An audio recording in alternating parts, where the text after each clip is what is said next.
بسم اللہ الرحمن الرحیم۔ شروع اللہ کے نام سے جو بڑا مہربان نہایت رحم والا ہے۔ السلام علیکم دوستو، زندگی میں جب بھی کوئی غم یا پریشانی آئے تو پریشان نہ ہو۔ یاد رکھیں کہ ہر پل ہر دم اللہ تعالی ہمارے ساتھ ہے۔ اپنا ایمان رکھیں اور یہ سچائی ہے جب ہمارا رب ہمارے ساتھ ہے تو پھر غموں یا پریشانیوں سے کیا ڈرنا۔ بس دل کی گہرائیوں سے اپنے رب کو پکاریں اور اتنا پکاریں، دل سے پکاریں کہ آپ کے نکلنے کے لیے، تمام مشکلوں سے نکلنے کے لیے راہیں بن جائیں۔ میرے بھائیوں اور بہنوں، غموں اور پریشانیوں میں ایک دعا قرآن اور حدیث میں آتی ہے۔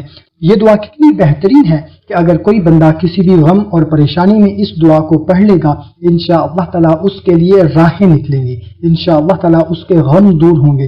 یہ وہ دعا ہے جب سیدنا ابراہیم علیہ السلام کو آگ میں پھینکا گیا تو بخاری کی روایت ہے کہ انہوں نے یہی پڑھا تھا، حسبنا اللہ و نعم الوکیل، حسبنا اللہ و نعم الوکیل۔ اور جب حضرت اسماعیل علیہ السلام کو اور بی بی ہاجرہ کو مکے کی وادیوں میں چھوڑ کر آئے تو انہوں نے بھی یہی پڑھا تھا، حسبنا اللہ و نعم الوکیل۔ اور جب صحابہ کرام پر بھی کوئی پریشانی آتی تو آپ بھی یہی پڑھتے، حسبنا اللہ و نعم الوکیل۔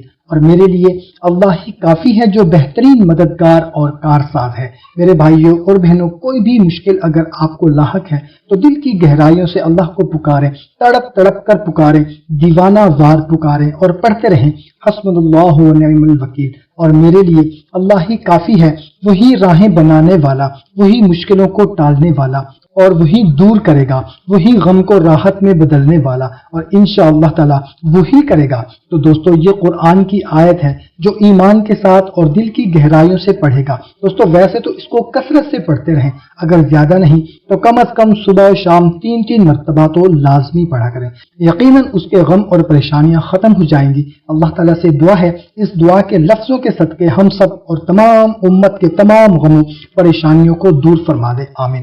ویڈیو اچھی لگی ہو تو اس کو لائک اور شیئر ضرور کریں۔ ہمیں اجازت، ملتے ہیں ایک نئی ویڈیو میں، اپنا خیال رکھیے گا، اللہ حافظ۔